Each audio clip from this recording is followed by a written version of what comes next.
Welcome, everyone. My name is Jean Swidler. I'm the Executive Director of Genetic ALS and FTD and The Legacy, the first organization dedicated solely to the needs and interests of the genetic ALS and FTD community. We are so happy to have this webinar for you today, where Daniel Brickman has graciously offered to kind of redo a presentation he gave at the very first workshop to consider the needs and guidance that should be offered to the genetic ALS and FTD pre-symptomatic community. So we're so glad to have him here. He'll give his presentation at the end. He's graciously allowed for a little time for Q&A. So if you have questions, feel free to put them in the chat. He won't be seeing them as he'll be advancing his slides, but we can make sure that those get read out at the end of the presentation. With that, I will kick it to you, Daniel, and feel free to pull up your slides. Okay. First of all, before I start sharing, Jean, thank you so much for the invitation to speak and for all that you do. And thank you all for joining, including some friends and family. And also a big thank you to my dear friend, Amanda, who has made significant contributions to this presentation. She earned her PhD in biomedical sciences from Harvard, and I'll be talking today on an update on exercise in people at genetic risk of ALS and FTD, correcting the record to support the physical and mental health of the community. Just a brief background on myself. My work is generally focused on biotech strategy and statistical consulting. I've always loved science. I studied physics in undergrad. I have a master's in statistics and a PhD in social psychology. My work is generally focused on helping design good clinical trials for cancer. I started my career as a biostatistician, and I'm actually currently the interim head of biometrics at a biotech company. As part of my grad program, and after that, I've co-authored about 9 peer-reviewed publications in psychology and oncology. But importantly, I am not a medical doctor, and I don't actually work in ALS. But as Jean mentioned, I did recently have an invitation to be a community speaker at the workshop on developing guidance for pre-symptomatic ALS and FTD. I'll say a little bit more about that later. One other thing I'd just like to note is that throughout both my career and my personal life, I've been relentlessly focused on scientific rigor and in pursuit of a better understanding of the truth. We all have good intent. We're all growing and developing and getting better over time. And I'm excited to talk with you today about some growth and learning. I want to just start by talking just briefly about the broad consensus that exercise has tremendous health benefits. There is strong evidence that exercise protects physical health, protects mental health, reduce risks of dementia, that it may enhance longevity and preserve abilities as you age.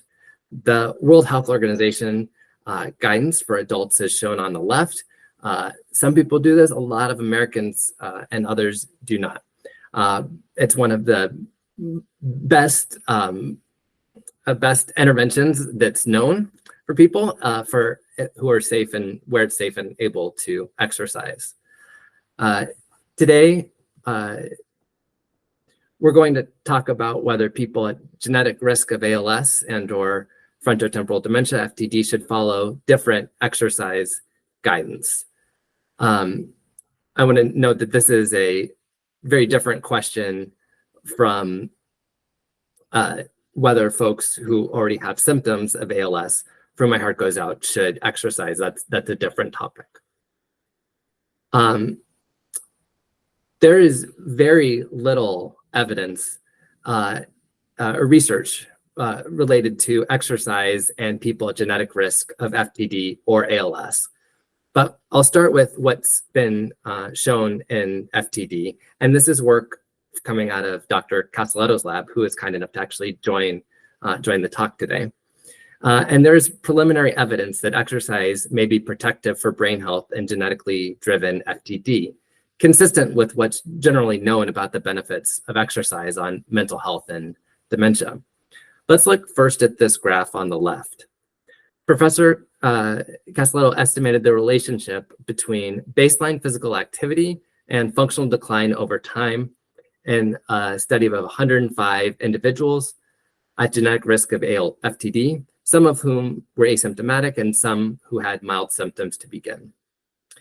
She found that baseline physical activity was associated with slower functional decline. This graph shows the model predicted functional decline over time for people for either low or high exercise. And in blue here, you can see the prediction is for high exercisers that there's relatively small functional decline over time versus a larger decline for people with low baseline physical activity. In a more recent study, she looked at the relationship between baseline physical activity and neurofilament levels. Neurofilament is the most promising predictive biomarker for functional decline in FTD and ALS. And consistent with what was found in the first study, exercise was associated with a slower increase in neurofilament levels. So the blue here is people with high baseline physical activity, where it's flat over a 4-year period. And for low physical activity, it went up over time. This is very preliminary. It's correlational research. It's coming out of one lab, but this is consistent with there being preliminary evidence that exercise may be protective for brain health in genetically driven FTD. For ALS, there are actually no studies on exercise and age of onset in people at genetic risk of ALS that allow credible conclusions to be drawn. I'll say a little bit more about that caveat later. But consistent with the last 2 points, there's been no association or independent group of ALS FTD experts who have issued different exercise guidance for people at genetic risk of ALS and or FTD. And that makes sense. Exercise has tremendous health benefits, may be protective in FTD. There's no credible studies in genetically driven ALS and age of onset, and no different guidance that's come out. I could end the presentation here. I wish I could end the presentation here, but I can't do that because if you Google on the internet, you'll find different implied advice. I've done that, and I know others who have done that, and I'm here today to correct the record. So let's actually keep going. And I'll start with talking about sports. You may have heard about ALS in sports, and is there a risk? That's been a question that people have asked for a very long time. As a very brief history, the professional baseball player Lou Gehrig was diagnosed with ALS back in 1939.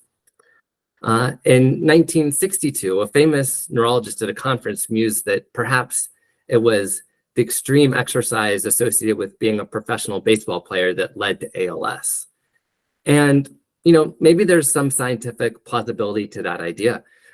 There's variability in age of onset, and ALS is a disease of motor neurons. Exercise activates motor neurons, but recommendations and conclusions about the truth aren't made based off anecdote or personal feeling or scientific plausibility.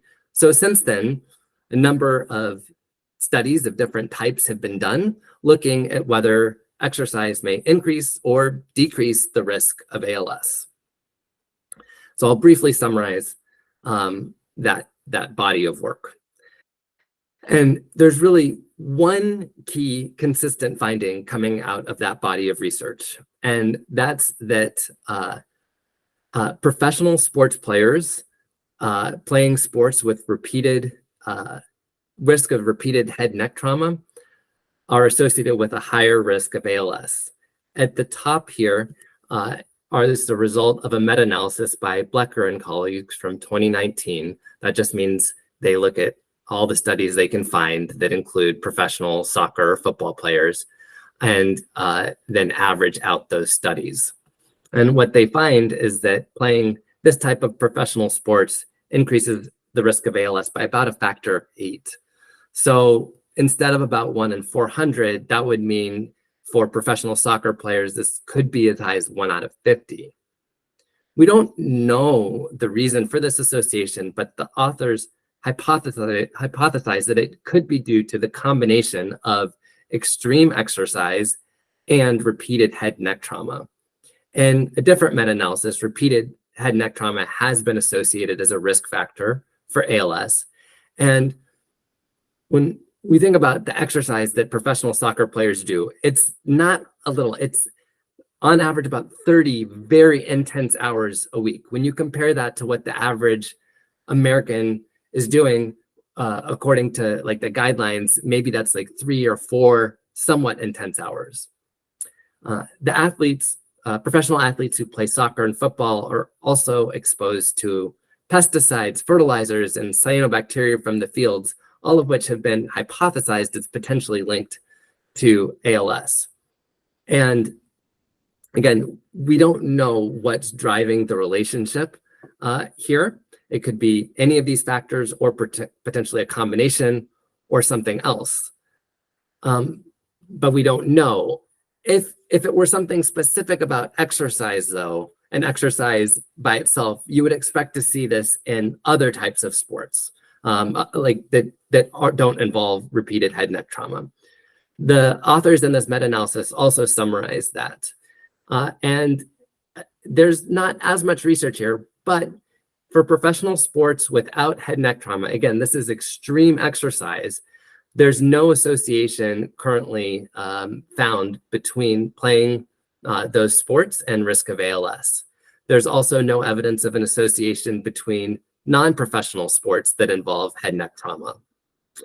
And also no evidence of an association between non-professional sports without head neck trauma, things like running or ice skating or just general sports.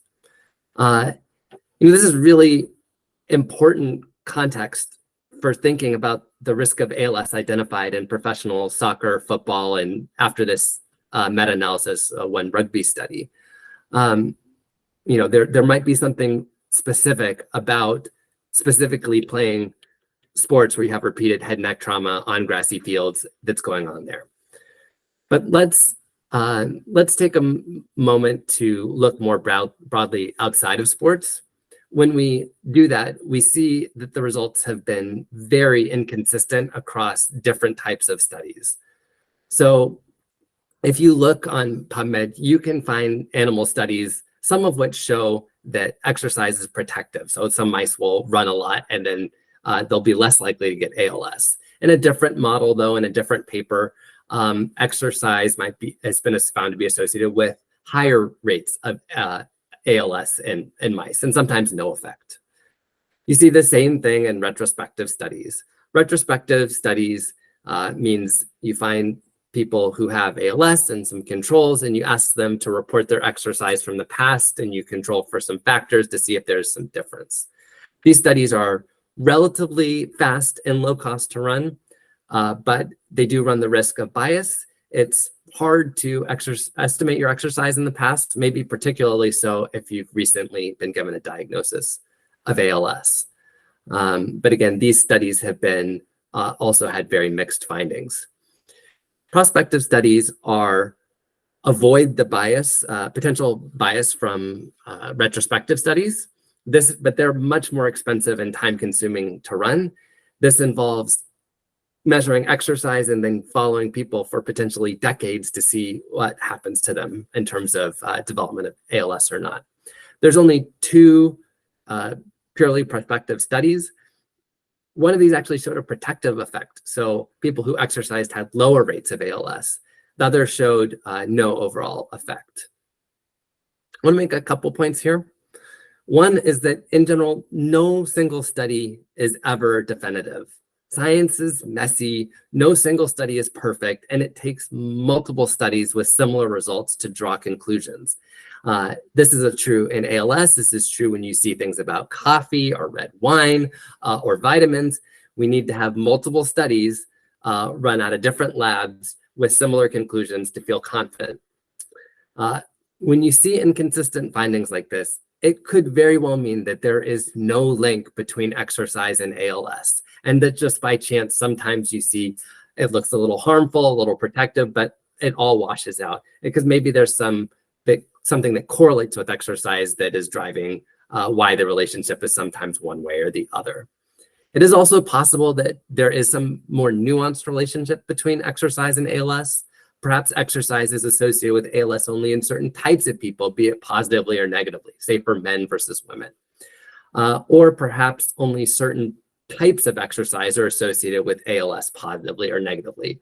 Or perhaps it's only extreme exercise when combined with repeated head and neck trauma, when combined with exposure to pesticides, fertilizer, and other risk factors. But overall, the takeaway from this body of research is it is unclear if there is any relationship between exercise and higher or lower rates of ALS. As of today, we just don't know. But then, if that's the case, why did the media report in 2021 that people with the most common genetic variant putting people at risk for ALS and FTD are at risk of developing ALS from exercise? This ran in Scientific American, The Economist, and BBC. I'll read the BBC quote. Uncaveated, people with the most common mutation linked to motor neuron disease, or ALS, develop the disease at an earlier age if they exercise strenuously. Reading that, it's not telling you if you have a genetic, if you have a C9 variant to exercise less, but it sure sounds like implied guidance to me that you need to stop exercising if you want to delay age of onset. And that's actually why we're here today. My biological father, my grandmother, and great aunt all died of ALS. And when I read this, I thought this was the truth and that exercise accelerated age of onset. I was horrified. I cried. But then I took a breath, and my friend Amanda and I spent hundreds of hours conducting a systematic review of the literature on exercise and ALS and FTD in pursuit of the truth. And that work led us to focus on the one paper that led to these claims. So these claims came from one study in one paper published in the journal eBiomedicine. In this paper, the authors make a case for exercise as a risk factor, both generally for sporadic ALS and in particular for C9 variant carriers based on 3 different types of analyses: a Mendelian randomization study, a transcriptomic study, and a risk genotype study. This last one, the risk genotype study, is the only one that was specifically conducted in people at genetic risk of ALS. And it included only 17 people with a C9 mutation. We're going to talk more about that later. Briefly, the transcriptomic study looked at gene expression a couple minutes after exercise and found that ALS-associated genes change. I'm not going to talk more about this study because we know from other settings that the acute effects of exercise can provide a incomplete or misleading picture about the total effects. As an example, we know that exercise causes acute inflammation, which sounds bad, but we also know that regular exercise is critical for reducing chronic inflammation. And if we only looked acutely, we would be misled about the effects of exercise on inflammation. Before we talk about the risk genotype study, I do want to talk a little bit about the first study because it's related to a key claim that was made in part of the narrative here. So this Mendelian randomization study is a rather complicated type of study. It's a 2-step process. So in step 1, the authors define a set of SNPs, or genetic variation, that's associated with various levels of exercise. And then in a separate study, test whether that set of SNPs is associated with a higher rate of ALS. And the results that they report is that there's no evidence that a sedentary lifestyle is protective against ALS, no evidence that heavy do-it-yourself, I'd actually never heard that term before, but heavy do-it-yourself affects risk of ALS, no evidence that infrequent strenuous exercise causes ALS, but did find some evidence that frequent strenuous exercise may cause an increased risk of ALS. During a town hall, which used to be the top hit on YouTube for exercise and ALS until it was taken down 2 days ago, I think, one of the authors made multiple statements about the validity and interpretation of the study.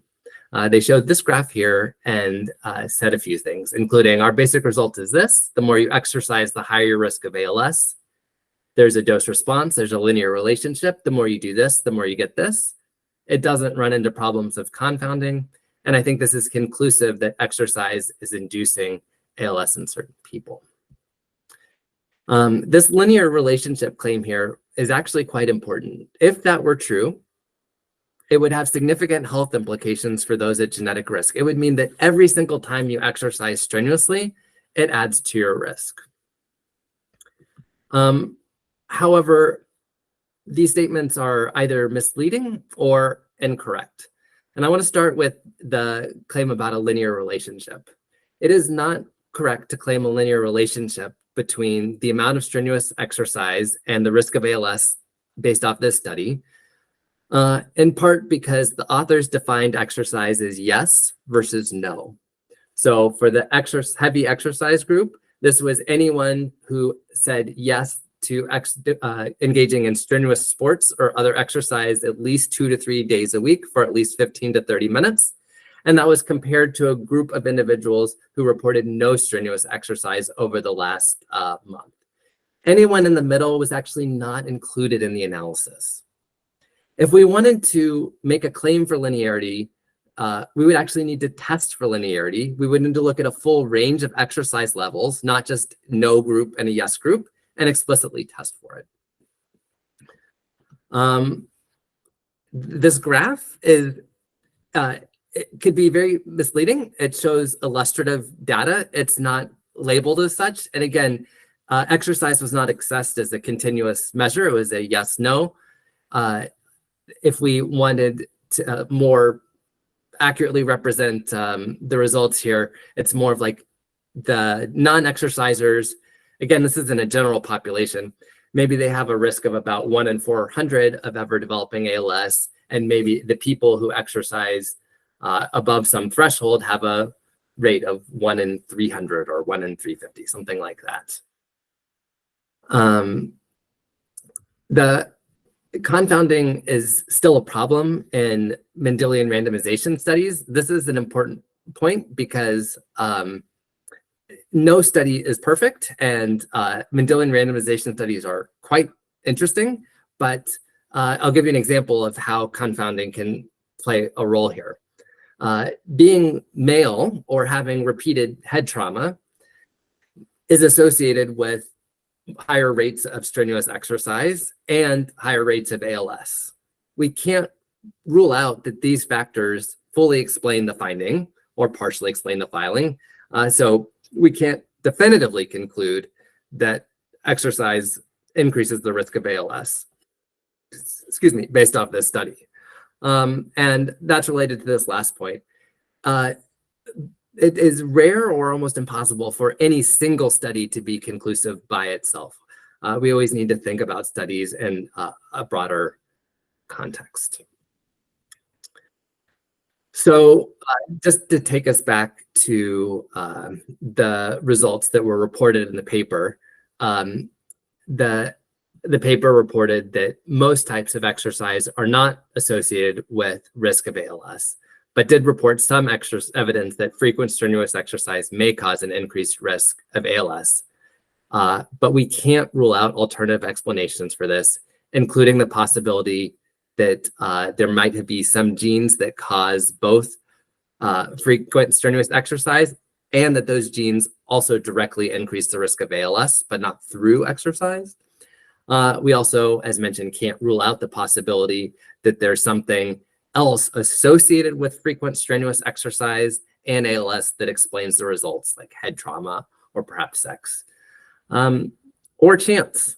The authors tested multiple hypotheses, which is okay, but the more hypotheses you test, the more likely one is to be declared statistically significant by chance alone. Also, when thinking about Mendelian randomization studies, there were actually 4 of these analyses published in 2021, all based off of the same UK Biobank sample. And of those 3 other studies, 2 actually found and concluded concluded that exercise does not affect risk of ALS, but one other one did. Again, the results here are inconsistent. And I want to go back. It's important that we contextualize this one study in the broader literature. And I would argue that it's still quite unclear if exercise increases or decreases risk of ALS in a general population. So let's move now to talking about the only published study that looks at exercise in age of onset in people at genetic risk of ALS. And really want to start with this pretty big caveat, not mentioned by the media or in the press release describing the results, is that the age of onset was assessed for only 17 people with a pathogenic C9 repeat expansion. In my personal opinion, it would be premature to claim that reducing exercise would delay age of onset based on a single study with 17 people that retrospectively assessed exercise, given the tremendous body of evidence showing the benefits of exercise. But that being said, let's look at this study in more detail, because the methodology used would actually not support this conclusion that was made, even if 10,000 people were included in the study. So here are the results from the 17 people. Every one of these 17 points represents one person. I want to note that these results are from the publication, but the specific graph was from the town hall, but it's a little easier to talk to. So the further right a point is on the graph, the older the person was when they developed ALS. This particular person was about 52.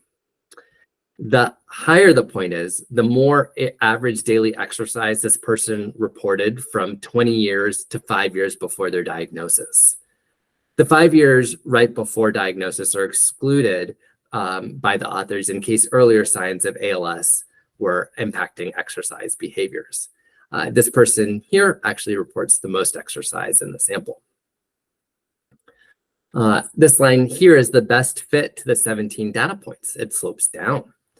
This suggests that the more you exercise, the younger your age of onset. And indeed, that's what the authors conclude. Age of onset is correlated with exercise, and this could potentially lead to lifestyle recommendations, presumably to exercise less. But even if the sample size were larger, would it be appropriate to draw that conclusion? Please remember that they measured exercise from 5 to 20 years before age of onset. So let's look at this person here. So this 38-year-old was was reporting high exercise from age 18 to 33, again, 5 to 20 years before. This 70-year-old reports low exercise from ages 50 to 65. But since we know that older people exercise less on average than younger people, we would actually expect these results even if there were no relationship between exercise and age of onset. One way to get around this bias would be to measure exercise over the same period of time for every individual, say between age 20 and 29. Then we would be comparing apples to apples for every individual. Although people would be retrospectively assessing it, either from the age of 70 or 40, which might be a little tricky. I did reach out to one of the authors and suggested this, and they were kind enough to conduct the analysis and share it with me. When you do that, the results were no longer statistically significant. I'm very thankful that they shared those results with me. I have encouraged them to publicly disclose those results for the benefit of the full community. One more subtler point here, but I think it's relevant for future research, which is that there's another potential confound here. There's some evidence that men have an earlier age of onset, and also that men on average, sorry, I thought I closed that. I don't know how that happened. Okay, sorry about that. Some evidence that men have an earlier age of onset and that men on average exercise more for women. So, sorry, more than women. So any analysis that looks at exercise and age of onset should account for sex. Although I've requested, maybe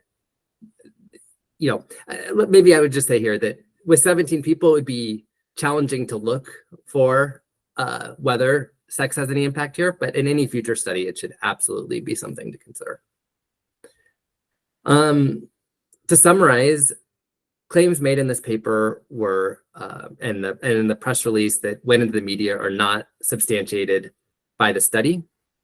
In a press release from the university based off this paper, they claim that individuals with the mutation in C9 have an earlier age of onset with high levels of strenuous physical activity. This claim directly ended up in international media. But as we've talked about, only 17 people with a C9 expansion were included, which is a critically important caveat.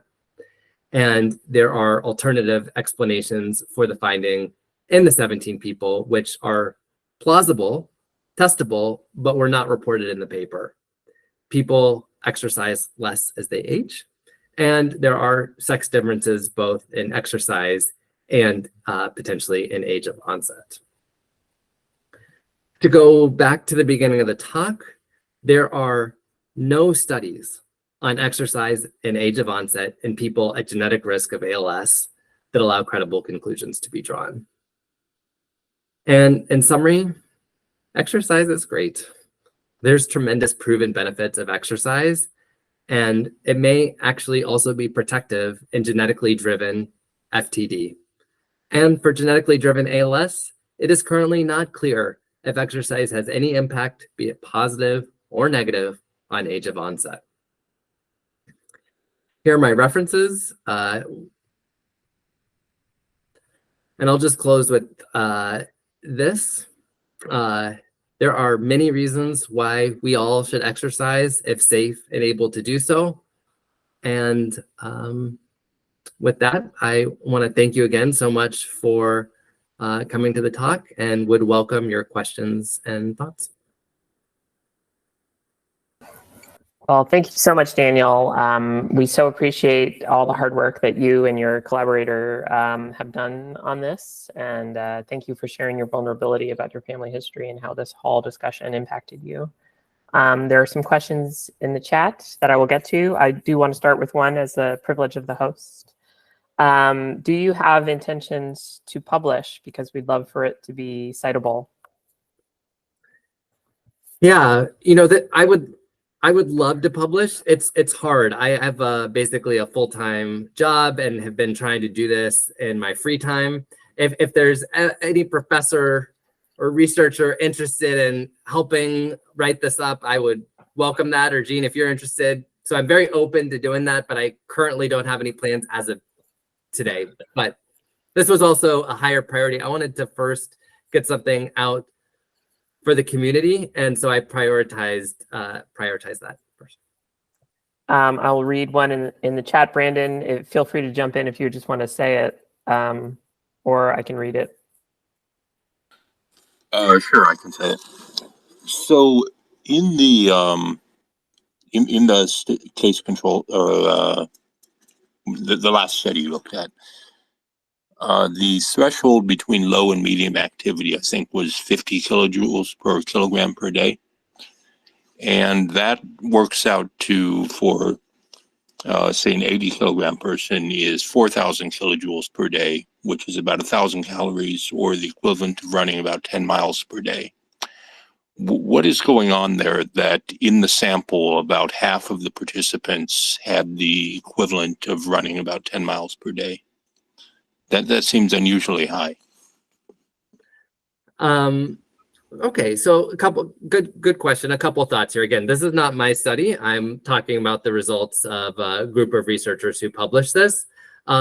I haven't looked at the specific math for about 6 months related to that, but when I did the math, I got to something a little different. Maybe could follow up offline, and I can add the math in my take on the math in a comment on the video on YouTube, if that's okay. Sure. All right. There's no more questions in the chat. If anyone has any questions, feel free to jump in. We don't need to spend a whole hour here, so if you don't have one, you don't need to force it.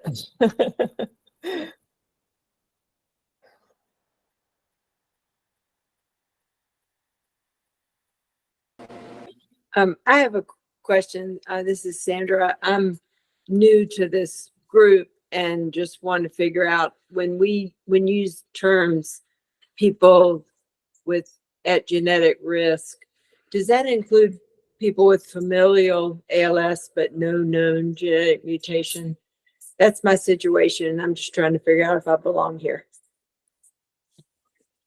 I might jump in for that, Daniel. So certainly, if people have more than one family member impacted by ALS, and I would say FTD too, there's a significant chunk of families that scientists have defined as having familial ALS, so having clear inheritance in the family, where there's no gene mutation identified yet. So definitely people in that position are part of this. It does really probably require that multiple family members have been it's known to have it. Yeah, my dad and I are both. I mean, my dad died of ALS and I have it. Oh, I'm so sorry to hear that. Yeah. So, but no, we just figured it was sporadic until I got it. So, well, confusing it all is sporadic and familial on some level only mean people's reports of their family history and not anything to do with genetics. But right. For a case like that, I mean, certainly you could discuss it with a geneticist in ALS, but it is known clearly that there's a significant chunk of people with clear familial ALS going back, ever since the main genes for ALS have been found, that do not have an identified mutation yet. And they're still finding some new ones that account for a certain percentage every day.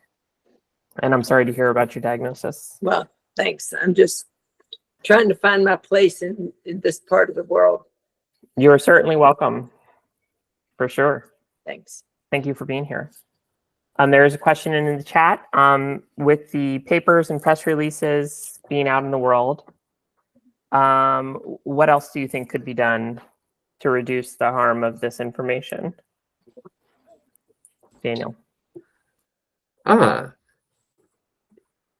Yeah, I think a couple thoughts on that. So I think you suggested one thing already, Gene, which is science is iterative and builds over time, and people have different perspectives. And so I think that making time to work with someone to publish this perspective would be helpful. I also think that if the authors of the paper listen to this talk and are open to issuing a correction or saying something publicly, I think that might also be helpful. In the run-up to the workshop was closed, so I can't talk about that. But in the run-up to the workshop, Dr. Casaletto, Jonathan Cooper-Knock, one of the authors of the paper, and I all aligned on draft guidance consistent with the talk here. That's making its way through the workshop. But I think that we all have I think that the authors also share some, have the opportunity to also work work to correct the record. Yes, and thank you so much for bringing up the workshop as well, Daniel. And I'm so glad that you were there, and Dr. Castelletto, who's in the audience today, were there, along with many other dedicated researchers and patient advocates. So the results of that workshop are going to be coming out, and we'll see if there's something there that can be spread far and wide. And the intention, I believe, is for that to be published as well, which should be good. Absolutely.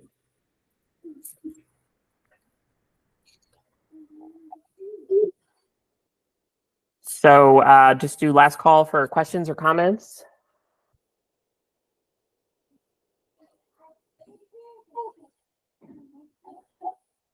Daniel, do you have any final words? No, I just, I wish you all health and happiness. And if you have any questions after, please don't hesitate to reach out. We're all just trying to do our best to understand what's helpful and what's not helpful. And I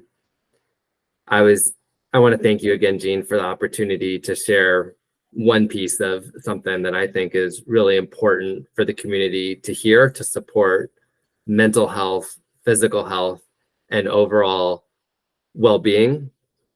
Yeah, let me drop that in chat. Daniel's going to put his email in the chat, and I'll also include it in the description of the YouTube video, if that's okay with you. Yeah, Daniel? absolutely. Absolutely. But dang, I don't know, like this was a lot of time that my friend Amanda and I did on this, and really trying to get to the best understanding of the truth here.